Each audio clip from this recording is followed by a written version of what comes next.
Hello and welcome back to another stack of books. Today's stack of books are those that I purchased before my trip to Japan. If you're here after watching my video about books that I'm reading before traveling to Singapore, this is kind of a part two because I'll be going to Japan for 2 weeks of vacation after spending 2 weeks in Singapore for work. If you haven't seen that one yet, please consider going over and giving it a watch because I think those books are probably less well known than the ones that I want to talk about that I have in my collection or that I've purchased for Japan. I found all of these on different shelves in physical bookstores, whereas the books for Singapore had to be purchased online. Japan is such a cultural juggernaut that I think it's just kind of, that's the reason for that, but it still did kind of strike me as, a little odd. But anyways, that's what's going on here. I do have a bunch that I have already read. I'm not going to focus on the manga that I've read because those kind of just get read anytime I'm feeling like I'm running behind on my Goodreads challenge. And if I get into a series that I end up enjoying, I will go find anything that I can in that author's and or illustrator's catalog. Thank you, Libby. But I will tell you a bit about the other books that I have read or that I have on my Kindle for the Japanese portion of my month in Asia. Okay, that's that. So let's start with those that I have already read. These I purchased, okay, my hair is bugging me, 1 second. I cut it recently and it's a bit shorter than I wanted it to be, but it grows, so it'll be fine. Okay, so a lot of the ones that I purchased while my family was visiting. My mom, my godmother, and her youngest came to Paris. We were in Paris for a couple of days and then in my little town for a couple of days. And Paris has an abundance of English language bookstores.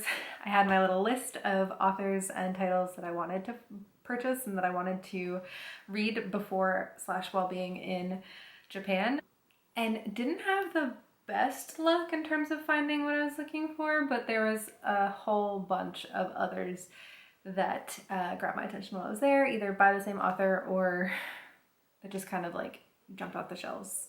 You know when you're like scanning and all of a sudden something just like feels like a light has come on it?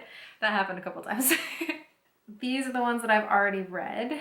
I read, I think, most of these three in the week and a bit that my family was visiting, starting with Strange Weather in Tokyo by Hiromi Kawakami. I have 3 books by this author in my pile of books to read before / while in Japan. Strange Weather in Tokyo, I think, is one of the better known novels in this stack. There are some really, really well-known ones, but I feel like this was really big on Bookstagram because I'd known the title. So this follows Tsukiko, who is living in Tokyo, Strange Weather in Tokyo, and keeps bumping into one of her old teachers in different, they say bars, but it's izakayas, I think, because they have food and drinks, and it's more of like the cultural thing of an, is it izakaya? Yes, so it's more of that kind of cultural thing of what an izakaya is.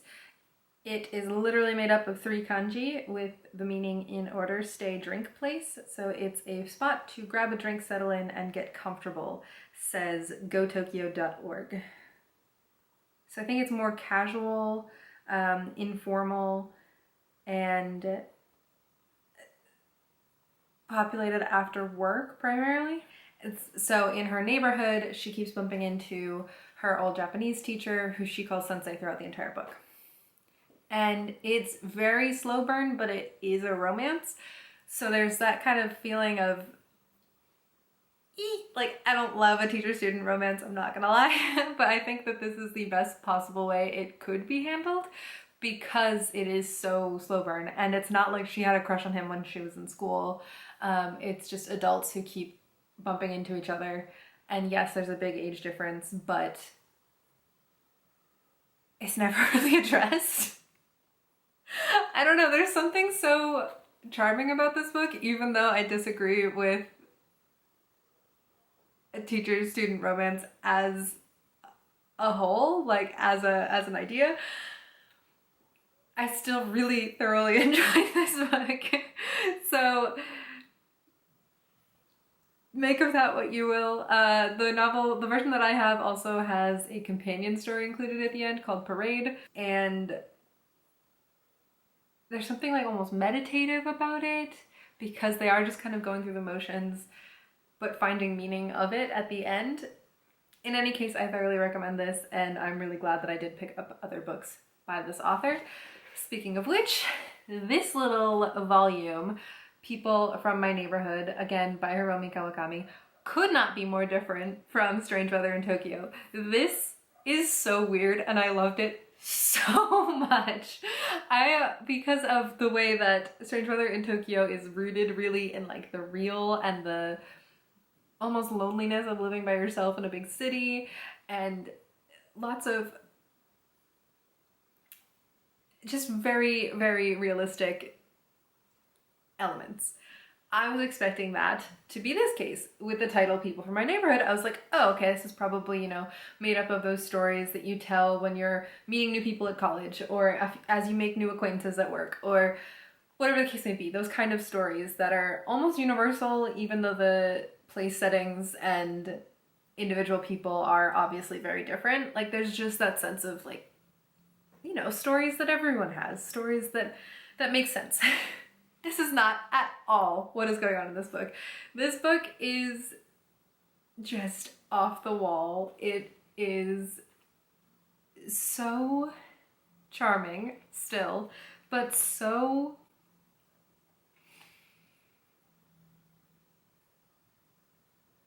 I don't even know how to explain it, because everything that happens is like fantasy, science fiction, almost fairy tale like, but told in such a deadpan humor kind of way that it's so unique, and I just know that I'm going to love rereading this over the time because it's so fun. It's so fun. Someone says, a vividly realized pocket universe, charming in its surrealness and absolute joy, which I completely agree with. Books and Bow, thank you for putting that in words as you did. Yes, Financial Times, which is an odd review for this kind of book, but these tales of a common or garden Japanese neighborhood are not to be rushed. Far better to digest a few at a time and leave them to marinate in the mind. They will stay with you all day. They're so fun, and I probably should have held on to it and kept this one to read when I was in Japan because it's so small, but I couldn't stop myself from reading it even when when I just finished something by this author. Yes, like I said, I'm going to be rereading this at some point. It was such a blast, and I thoroughly recommend it. Next up on the very thin books that I probably should have kept for my actual travels, this is Kitchen by Banana Yoshimoto. And this is actually 3 short stories kind of combined into one novel. And the first 2 short stories do share the same characters and kind of are a continuation one of the other. Whereas the third one is completely new and has nothing to do with the first 2, which definitely threw me for a loop when I was reading, because I kept expecting the characters that we'd already met to show up and they never did. So just something to know before going into it, because it is really beautiful, but you could be thrown for a loop if you didn't know that. Both tales are kind of ruminations on loss and grief. So if you're in a heavy spot, probably wait until you're feeling better, unless you really need to feel like someone else is going through the same thing that you are going through, because this one, it hurts and it's hopeful. So the first 2 stories follow our main character, whose family has kind of been so weird, but been dying around her since she was young. In the end, she ends up in the kitchen of the apartment that she's living in with her grandmother after her grandmother's death and doesn't know what to do. She has this, like, kitchen is the title of the book because she has this comfort and this affinity for kitchens, and what you can do in a kitchen, so creation. And while she's trying to figure out what to do next, someone her age reaches out to her and says, your grandmother meant a lot to me as well. The fact that she's gone means that I want to help, like my family wants to take care of you.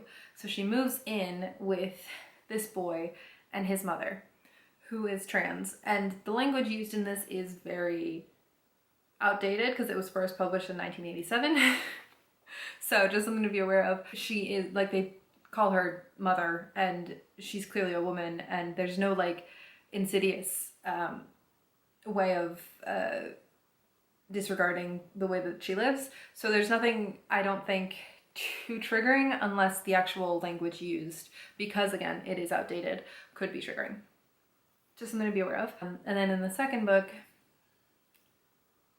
second story, it's years later and his mother has passed in a dangerous, she was a bar owner, like a club owner, and passes in a violent manner. So again, trigger warning.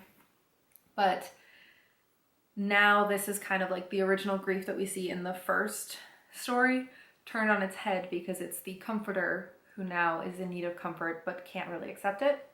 And then the final story follows a young woman and someone who in another life would have been her brother-in-law, because her boyfriend and his girlfriend were both killed in a car accident.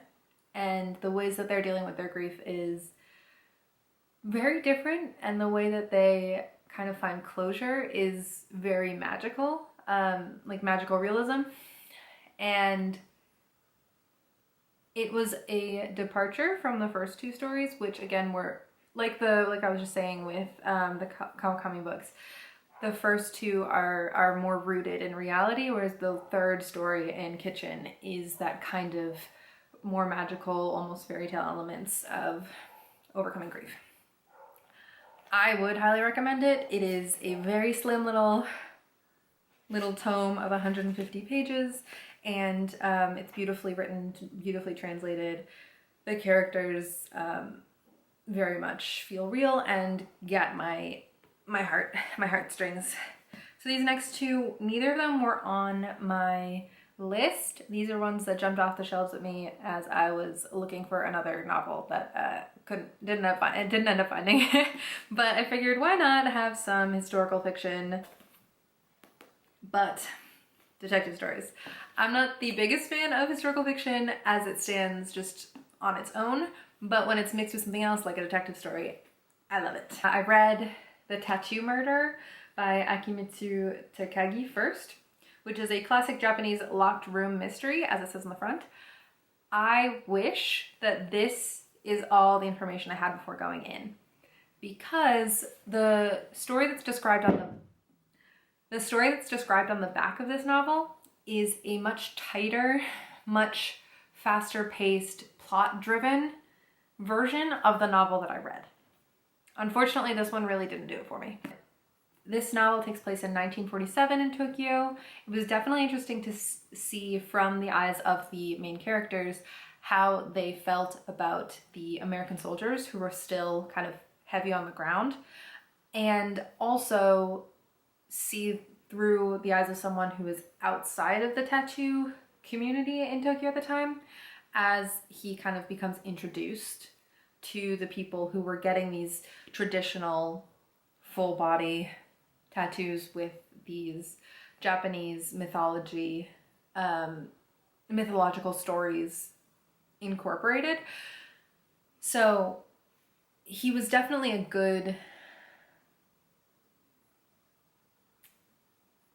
good medium for the reader to discover those things as well.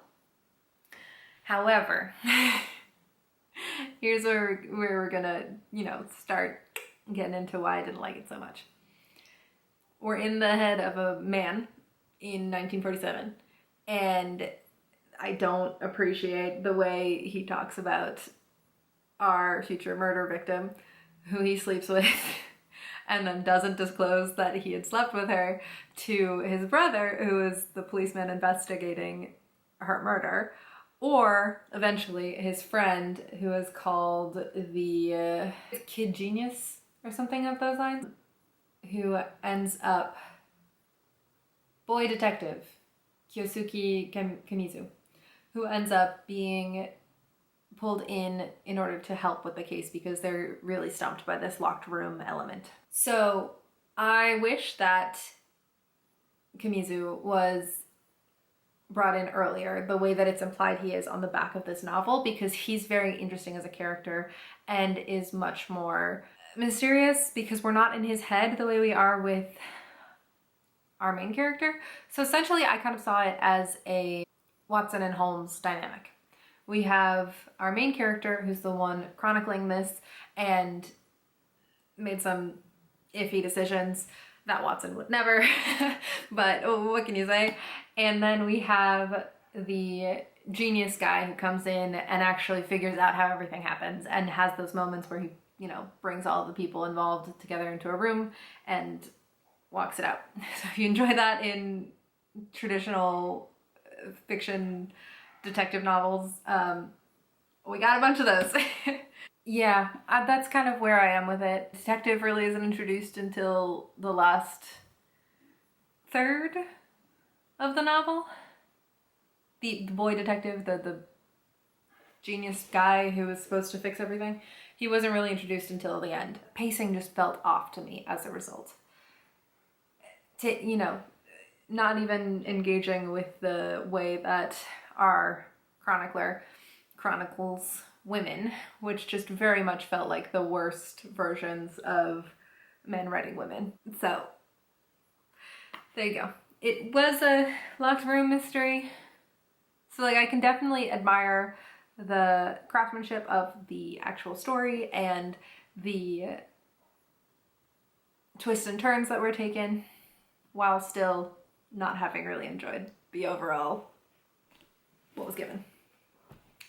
The other one that I picked up was The Hunjin Murders by Seishi Yokomizu, and on the other hand, this I thoroughly enjoyed, enough that I have downloaded another book by the same author for my Kindle for when I'm in Japan.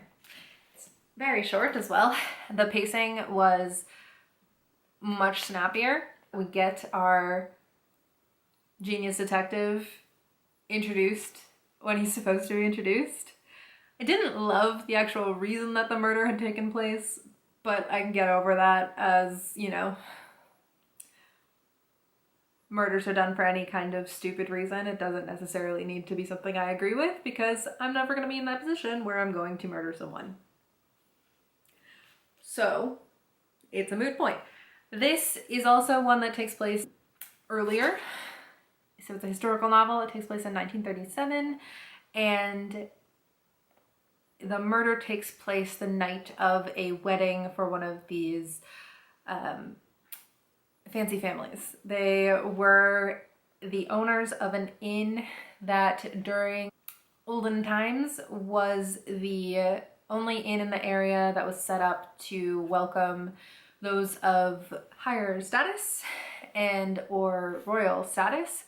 And when that system kind of broke down, they still maintained a sense of class in their community. And this is the village of Okamura, which I will not be visiting, but sounds beautiful despite the gruesome murder.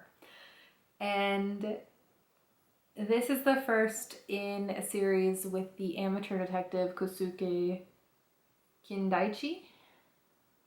And yeah, the pacing again was just really fun. Apparently he is Japan's most famous detective, according to the back of the book.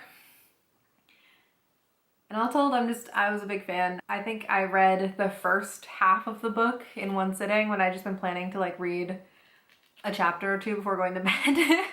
So clearly this author knows what they're doing, and they did a bunch right.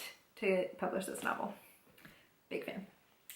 Next time I'm going to show you the ones that I'm probably not going to be bringing with me. These are ones that I've had in my collection for a good long while, but probably are either too chunky or too out of left field to be of interest before this trip. So they might be great for continuing the feel of my travels after they're done, but for now, they're not the priority.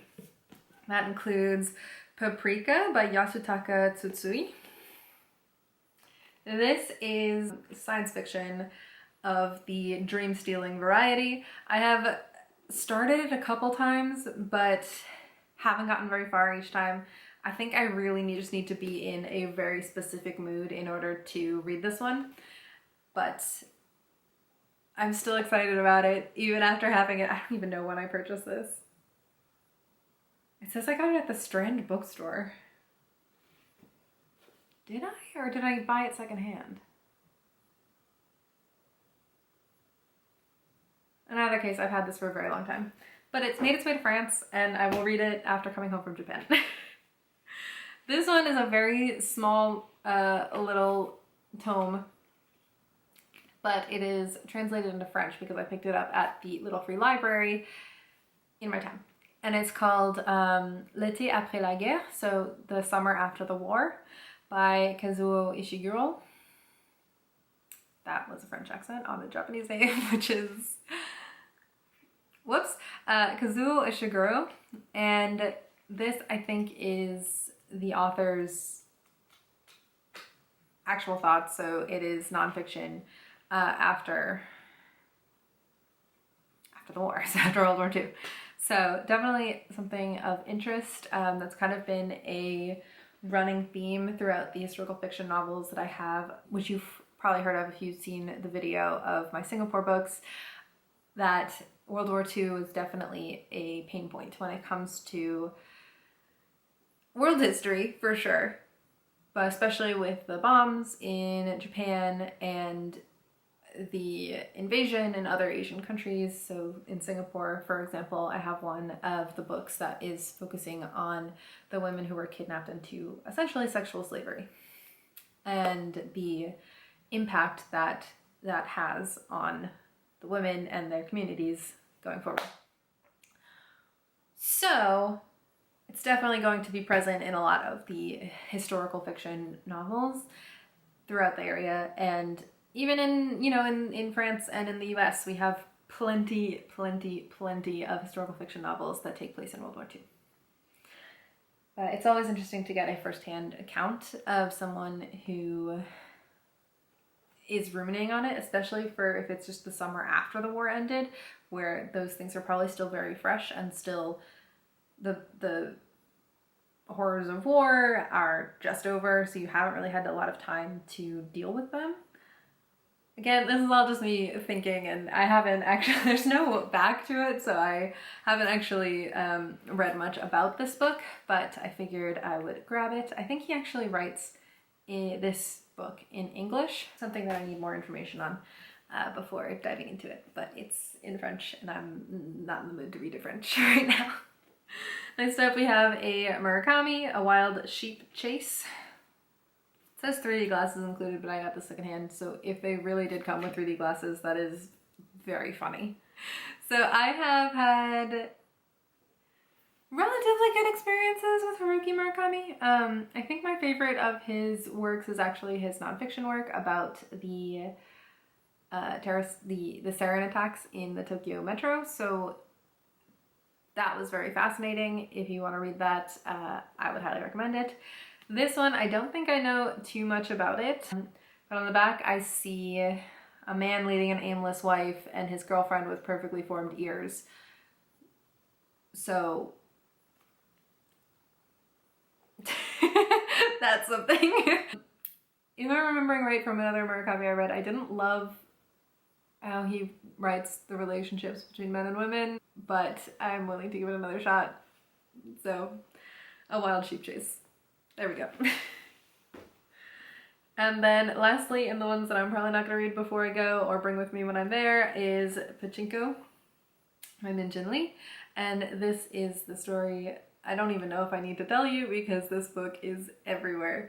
I picked this up before I knew I was going to Japan because someone had finally told me that I needed to the point where I was like, okay, I've been told enough. The cover of the French paperback edition is so much prettier than any other version I've seen of it. I wish that that cover would just be superimposed on this, even though this cover is stunning. Like, it's very, I feel like I see this color combination and I know it's Pachinko, but the other one, it was just really stunning because it was like the dress was this color on the blue background, and oh my goodness. Ugh. Almost made me want to read it in French, but it's chunky, so I won't. So this is the family story of a Korean family in Japan, I believe. Yep, we have a teenage daughter of a crippled fisherman who falls for a wealthy yakuza.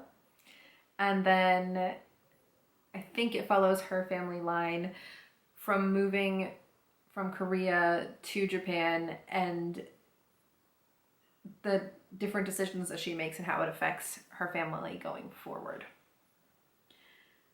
And it spans nearly 100 years of history, which is a lot. I'm not gonna lie. My first choice is never pure historical fiction, so that's been what's kind of keeping me from reading it up until now. Hopefully I'll get over it for a book that everyone seems to love. Then lastly, I have this stack of books, well, lastly, the physical books that I have in my hands.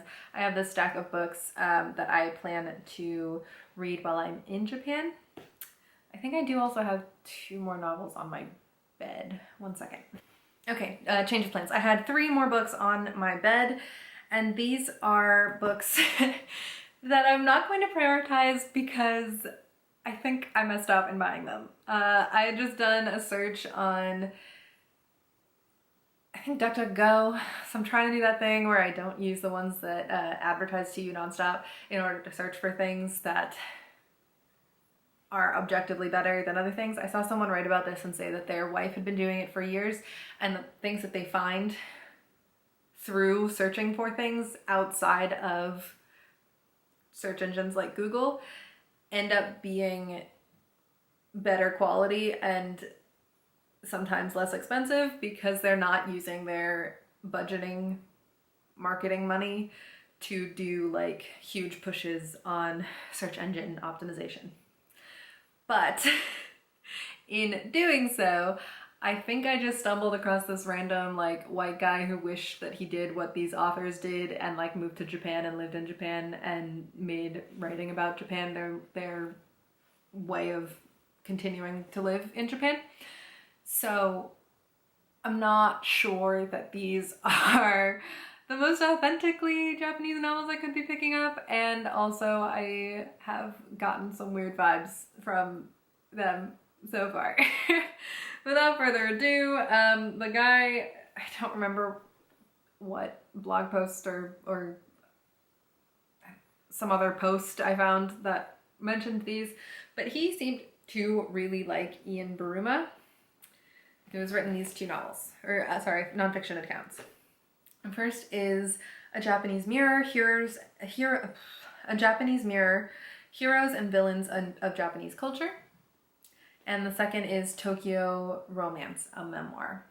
So I have been reading through A Japanese Mirror, and it is very interesting just from a nonfiction point of view, and focusing on how it focuses a lot on how women impact traditional Japanese storytelling so far in the case of like a mother figure or a sacrificing wife/mother figure. So I'm not saying it's without value, because how stories are told and the characters they're in are very different depending on which culture you're engaging with. and I don't know as much about like the historic rise of character archetypes in Japan, despite loving anime and manga my whole life. Like those are very different, and you know, I have experience with those, but in the more traditional sense, not so much. So it is interesting. However, again, this is a man writing about women, and he's writing about a culture that historically has some, from an American point of view, wacky ideas about sex and intimacy.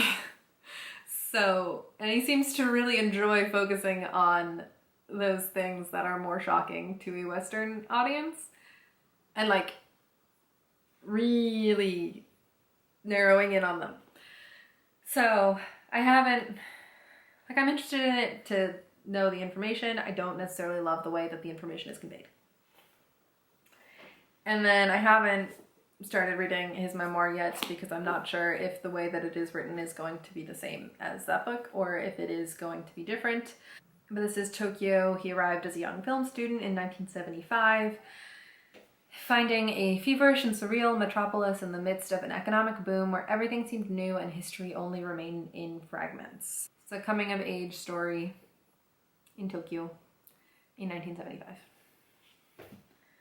And then the other one from that list is called Audrey Hepburn's Neck by Alan Brown.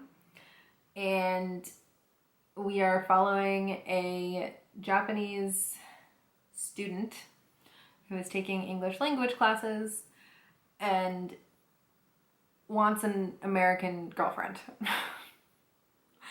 in a very odd way. So, yeah, I've only read like 10 pages, but already I'm just like, I don't know about that. So, not a priority. All right, now the ones that I am planning on bringing with me. This one was also from that same list, but it's a travel narrative, and I'm hoping that means that it is better. I'm going to read a couple chapters before I actually pack my bag so that I know if I want it with me. This is by Alan Booth. It's called The Roads to Sada, a 2,000-mile walk through Japan. And Ian Bruma is quoted on the cover saying, not only the best travel writer on Japan, but one of the best travel writers in the English language. So that's what we got there. I love a good travel narrative. 2,000-mile walk also seems like it would really give an interesting account. The most recent travel narrative that I read and adored was Around the World in 80 Trains, which I highly recommend. And if this is anything like that, I'm going to have a great time with it. Then these next two are from some familiar voices in this video. We have The 10 Loves of Mr. Nishino by Hiromi Kawakami. I think is a more explicitly romantic novel than either of the two that I have talked about thus far, because it says over the course of his life, Mr. Nishino falls hopelessly in love again and again. One woman is a colleague, another a chance encounter, one is the girlfriend of a classmate, another the best friend of Nishino's latest conquest. Some are entranced by Nishino, others care more for their freedom, their children, or their cats. Through their stories, we meet a curious and complicated man whose great capacity for love may well be the cause of his downfall. And I just really enjoy the way that this author writes people and really drills down into their thoughts and their relationships. And I like that the covers are all kind of similar for her full-length novels, at least in the versions that I have in Europe. Then I have Moshi Moshi by Banana Yoshimoto, which is a novel instead of short stories. And this follows Yoshi, whose father has just died in a suicide pact with an unknown woman. So Yoshi and her mother move to a traditional Tokyo neighborhood in order to put their past behind them. And then Yoshi is haunted by nightmares in which her father is looking for a phone he left behind on the day he died. And she's trying to call him in these nightmares. So this is also says it has the lightness of touch and surreal detachment that are the hallmarks of her writing. So given how much I enjoyed Kitchen, I am really looking forward to a full novel where we kind of get to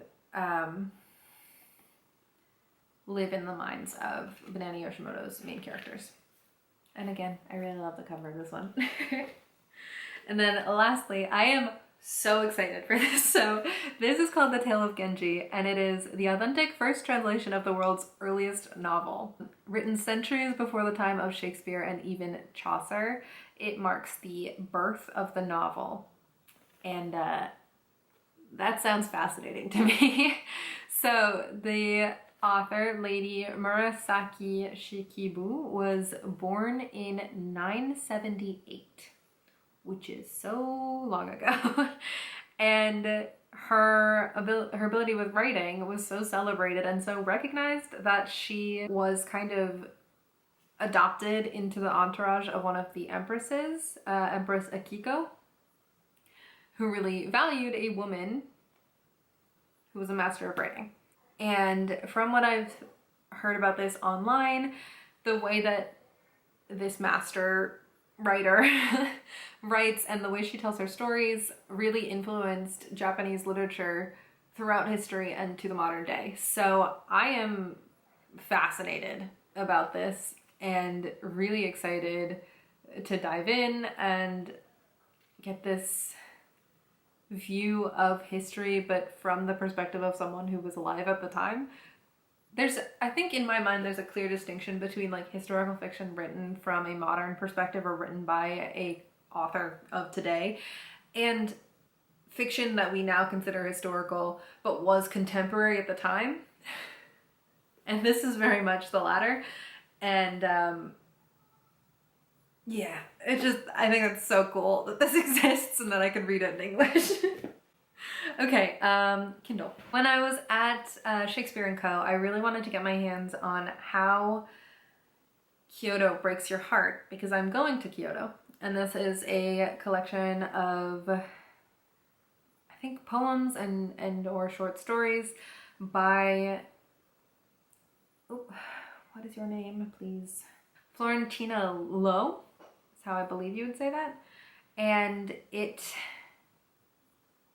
follows two women who are living together and kind of having this very charged relationship, and over time how different relationships do impact how you feel about the places in which they took place or in which they were acted out.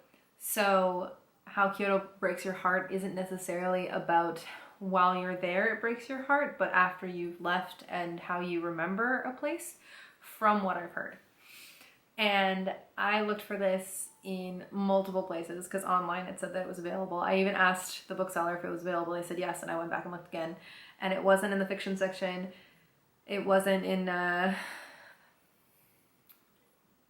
like nonfiction writing section.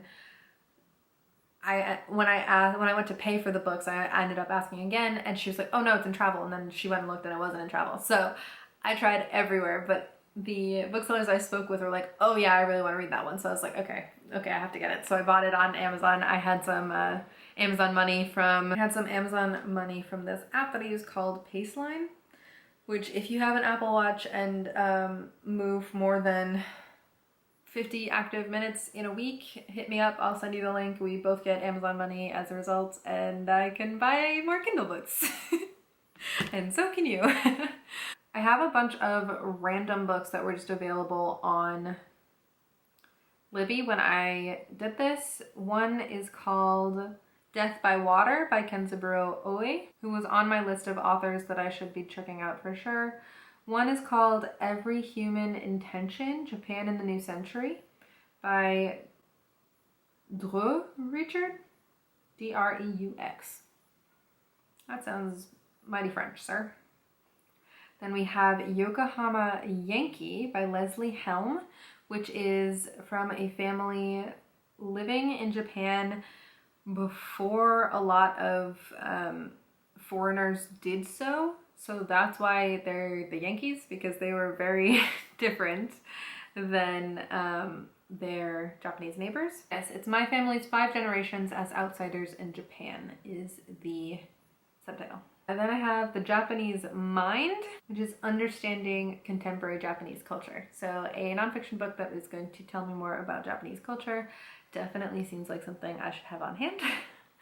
And lastly, another book that I had purchased with my bonus Amazon money is called Amy's Guide to Best Behavior in Japan, because I know that there are different cultural norms when it comes to politeness and what is considered the norm in different countries. And part of why I'm so excited to go to Asia is that I didn't really have any kind of culture shock when I moved to France. I think that France and the US are, in broad terms, pretty similar, but I am pretty sure that I'm going to be shocked both in Singapore and in Japan.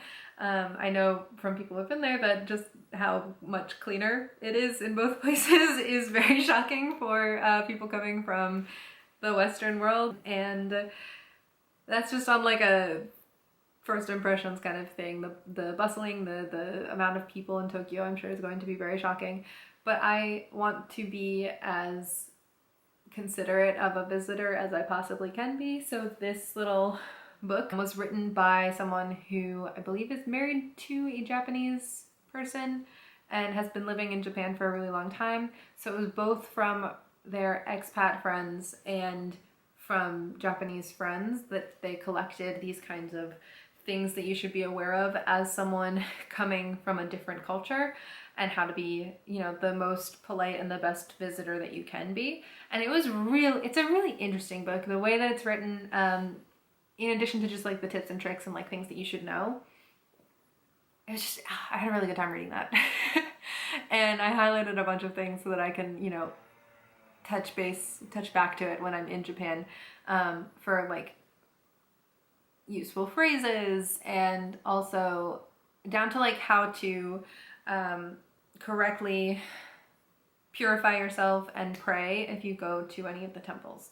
So things that I think are going to be very useful, and that will be good to have on my phone and or my Kindle when I'm out and about walking around and want to engage with the place that I'm going to be for 2 whole weeks.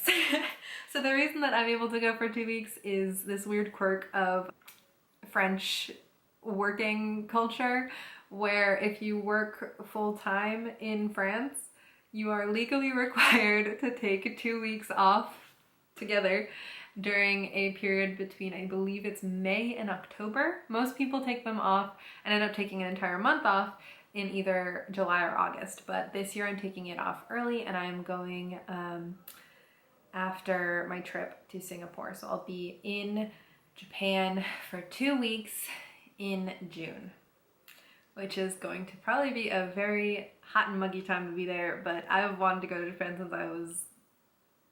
since I knew it existed. And it was just so far away, and the fact that I'm going to Singapore for work, I was like, this is the closest I'm going to be, and it's the closest that I already will have been in my entire life. So why not just take another 6 hours on a plane and go and spend 2 weeks in a completely different environment than where I live and where I grew up, and I'm really excited.